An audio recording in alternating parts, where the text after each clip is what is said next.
Hello guys, hello Earth Signs, Gemini, Libra, and Aquarius. Welcome dito sa aking channel, Tabalaran 888.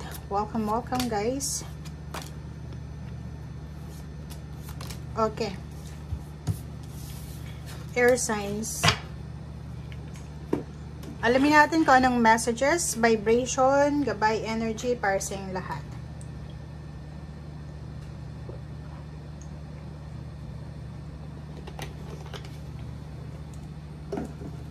Okay, so ito ay general reading, daily tarot reading guys. First card natin dito is 28. Nakikita ko sa'yo dito, pwedeng makaresonate dito yung mga nasa ibang bansa. Yung nakakaramdam sila ng homesickness.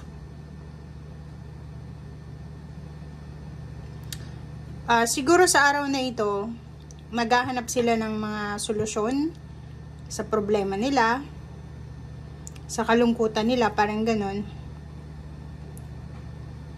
Yung iba sa inyo dito is parang naghahanap ng makakausap, naghahanap ng solusyon, naghahanap ng kung ano man doon na hinahanap mo para maibsan yung lungkot.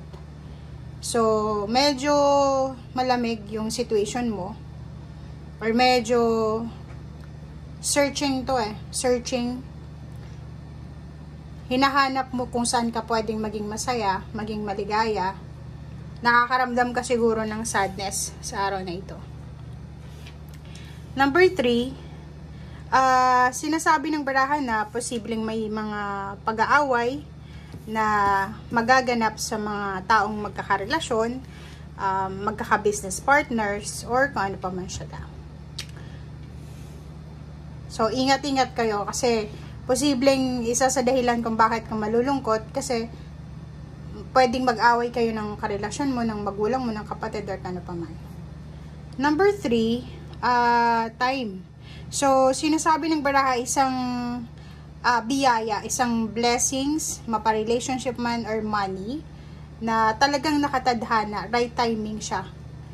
33 kasi siya right timing na darating sa'yo. So, yung iba sa inyo dyan na naghahanap ng karelasyon or pwedeng naghihintay ng kasal, offer ng kasal, posibleng sa araw na ito makatanggap ka ng offer ng kasal, or siguro right timing na to para sagutin mo siya or magkaroon kayo ng commitment sa bawat isa, or ano, basta may blessings dito, financial or emotional blessings, nasa tamang direksyon, nasa tamang timing.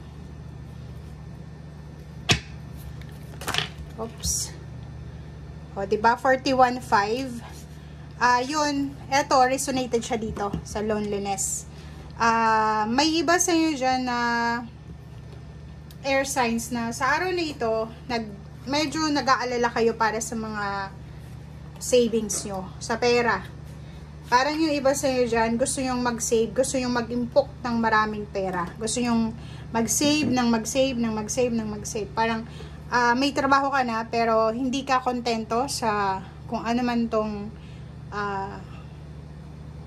pagkukulang, like pera, kulang ka sa pera, income, or ano pa man. So, paki-comment sa comment section if ever man na nag-aalala ka sa usaping pera, nag-aalala ka na mawala ng trabaho, mawala ng magulang, mawala ng business, mawala ng relationship, or kung ano man itong mawawala or kinakatakutan mong mawala. Okay, High Priestess. Kung ano man daw itong nangyayari sa iyo sa ngayon, like, for example, restrictions, long distance relationship, or pwedeng mga financial restrictions to, may mga hidden messages or hidden blessings ang ating universe dito. So, huwag kang masyadong mawala ng pag-asa. Huwag kang masyadong anong tawag dito? Yung wag kang masyadong ma-stress, wag kang masyadong yung negative, kasi parang halimbawa, wala kang pera, tapos may gusto kang bilhin, and makakaramdam ka ng stress kasi yung eagerness 'di ba minsan? Yun daw yung kailangan mong iwasan sa araw na ito. Okay? Makinig ka sa sinasabi ng intuition mo. May 5 of Cups.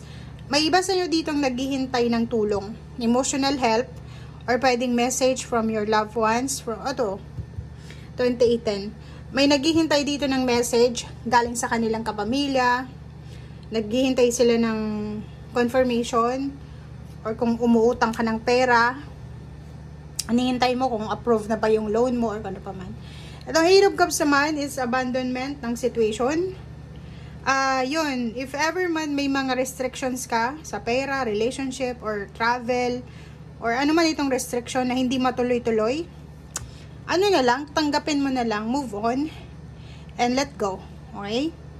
Kasi kung magdidwell ka dyan sa hinihintay mo na yan, masisira lang yung momentum mo Kasi mawawalan ka ng interest sa mga susunod. Kasi, ang focus mo is doon. Like sa past yan. Okay? For example, sa past. Nandun ka sa restriction ng past. Hindi ka makamove on Ang sabi sa'yo ng Eight of Cups, pag hindi ka nakamove on, palagi kang alipin ng nakaraan mo. Two of Pentacles. Sabi ng baraha mo sa'yo dito, iwasan mo sa araw na ito na mag-focus doon sa perang nawala sa'yo or hinihintay mo.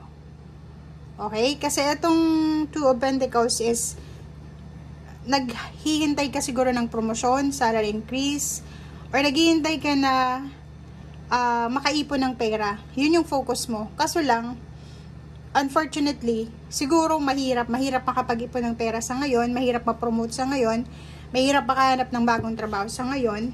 So, kailangan mong tanggapin, acceptance. Huwag mong pressurein yung sarili mo. Kahit sabihin natin pagod na ka na, 'di ba? Like, pagod na ako sa paghihintay. Yun nga yung sinasabi ng baraha sa'yo. Darating yung para sa'yo, right timing. So, yun yung kailangan mong hintayin. Kasi, pag puinersa mo, like, wala ka namang kapital, mangungutang ka para sa business. Tapos, yung business hindi mo pa pinag-aralan. Pag nalugi ka doon, stress yung makukuha mo. Pero, kung mag-iipon ka muna ng kapital mo, and then, tsaka ka mag-business pag ready ka na, pinag-aralan mo na yung mga strategy, pasikot-sikot, malugi ka man, at least, wala kang pagsisisihan. Diba? Hierophant, if kailangan mo ng information, kailangan mo ng mga tao na pwedeng pareho yung pinagdadaanan sa buhay mo sa ngayon, maghanap ka ng mga taong pwedeng makatulong sa'yo.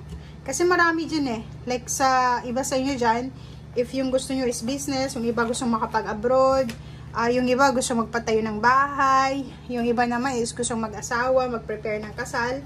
May mga tamang tao dyan na pwede mong mapagtanungan.